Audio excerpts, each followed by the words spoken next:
Una sa atong hiskutanan karong butaga, niadtong miaging semana, atong gi-welcome ang management team sa Newtek Pulp Incorporated o NPI pinagi sa Osaka courtesy visit. Uban nako sa maong panagtagbo sila NPI managers Robert Sumbers ug si Andres Chaparro Piliego. Lakip ang ilang mga legal counsel nga sila Attorney Rejoice Subihano ug Attorney Hanodin Marumsar. Bisan tuon nahimutang ang planta sa NPI sa silingan natong lungsod sa Balue, dako kayo ang koneksyon nini sa atong dakbayan. Sa pagkakaroon, almost 80% sa ilang mga empleyado mga Iliganon. Usa kini kaklarong pamatuod sa kalidad ug kakugi sa atong mga trabante. Alang kanato sa lokal nga pangagamhanan, importante kining panagtagbo aron mapalig-on ang seguridad sa trabaho ug panginabuhian sa atong mga kaisunan nga nagtrabaho sa NPI. Pabiling kitang bukas sa padayon nga pag-abli ug dugang oportunidad sa trabaho para sa mga Iliganon.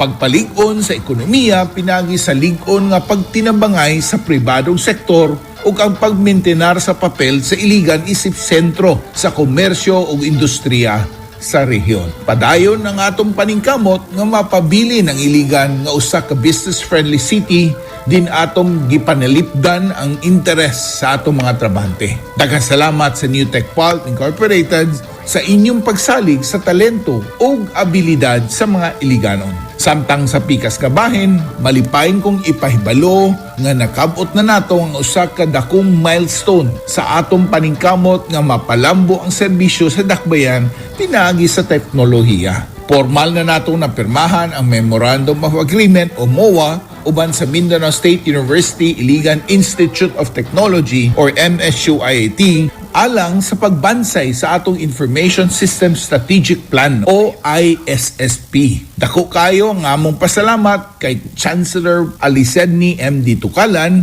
ug sa tibok MSU-IAT community sa ilang pagsalig o pagdawat niining mahinungdanong partnership. Nagpasalamat usab ako sa padayon nga suporta sa atong membro sa atong sangguniang panglungsod, ilabi na kay Councilor Marlene Yang o kay Councilor Derek P. Siao nga kauban nato sa pagpasiugda sa digital transformation sa dakbayan. Pinagi sa kolaborasyon sa lokal nga kagamhanan ug sa kahibalo ug expertise sa MSU-IAT atong ipalig-on ang pundasyon aron ang Iligan mahimong usa ka modern, efficient, world-class nga syudad. Nganong importante man kini sa katawhan. Tungod kay mas paspas ug mas sayon nga serbisyo pinagi sa digitalization atong mapaminusan ang red tape o mapadali ang mga transaction sa City Hall. Mas responsive ug inklusibo nga sistema atong sigurohon nga walay Iliganon nga mabiyaan sa pag-uswag sa teknolohiya. Lig-on nga direksyon paingon sa Industropolis